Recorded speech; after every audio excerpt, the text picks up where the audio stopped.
As a journalist, Douglas Rogers hit a jackpot, one could say, by being in Zimbabwe just before the military toppled Mugabe. Born in Zimbabwe, where he still has a family, Rogers was on holiday with friends in neighboring Mozambique when events leading to Mugabe's ouster unfolded. The travel author, who now lives in the US, said he was in the region by coincidence. I was there to write another book. I was there to write a travel story about a road trip I was taking from Zimbabwe through Mozambique with some friends, 3 friends of mine. And it was going to be a bit like the movie The Hangover, 4 guys in midlife crisis on an adventure. And a couple of days into the trip into Mozambique, on this road trip, we heard that the Vice President, Mnangagwa, had been fired.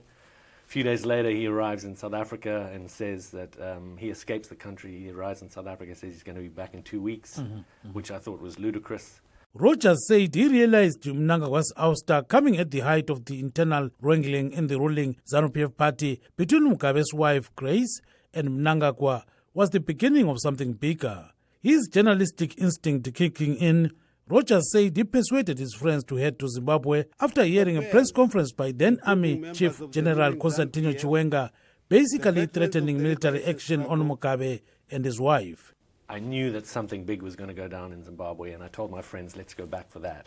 And I returned to Zimbabwe. It took a couple of days in time for the military had already intervened. I think it was on the Tuesday. I returned on the Wednesday or the Thursday. I was there for the big march on the Saturday and witnessed what seemed like a movie.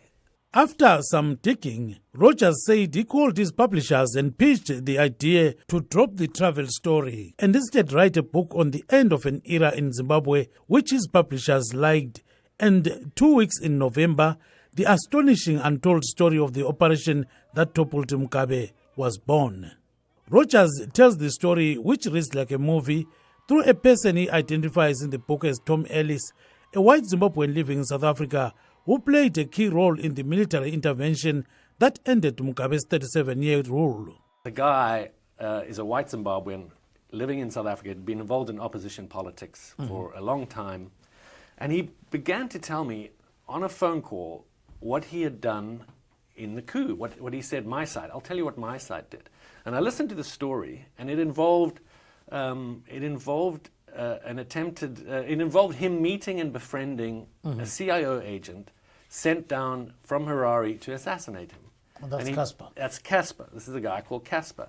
And it's this unlikely friendship that develops between these two over many months and many beers.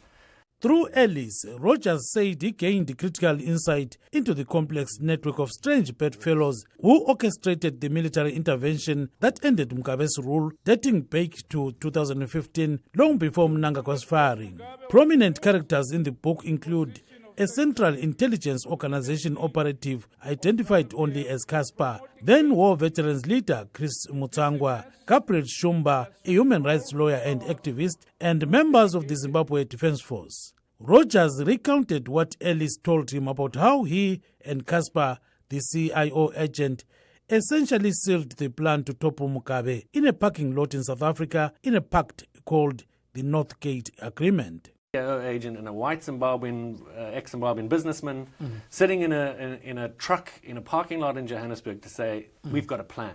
Yeah. And the plan was basically to stage a coup.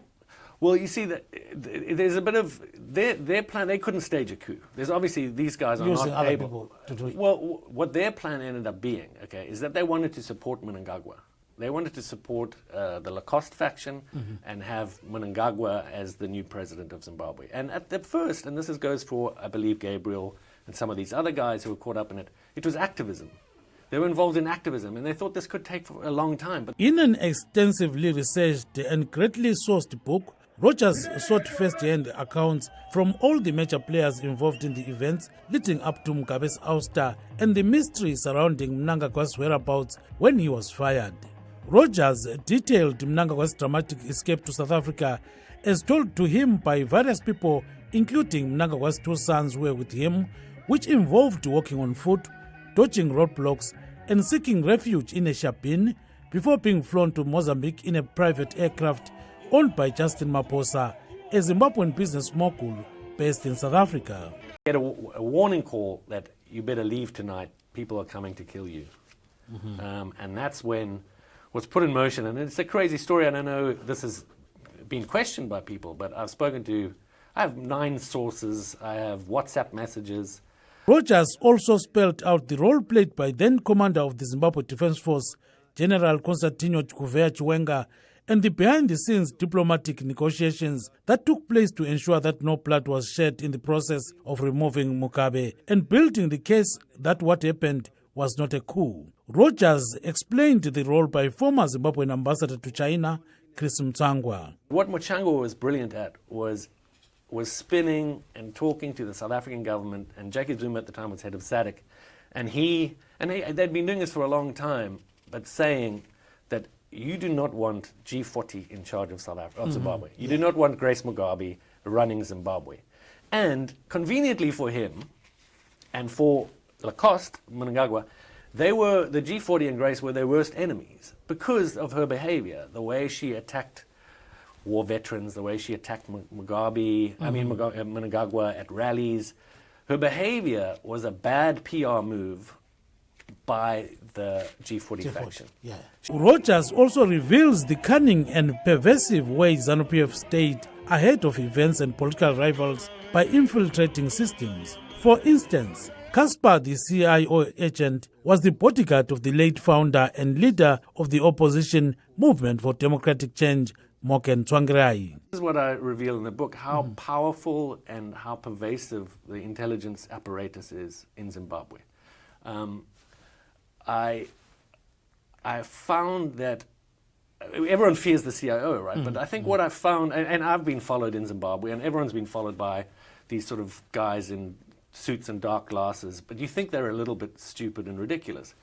But researching the book, you realize that they're very powerful people, very skilled at what they do, and they had infiltrated the MDC. I think that was one reason why the MDC never won elections. 2 weeks in November, a 252-page book was published in South Africa. Rogers says he hopes the book will help Zimbabweans and the world better understand the complex nature of Zimbabwe's politics. Some critics say the book appears to have some fictitious characters, but Rogers has dismissed such suggestions, noting that only members of the Zimbabwe Defence Force declined to talk to him about their role in the military intervention.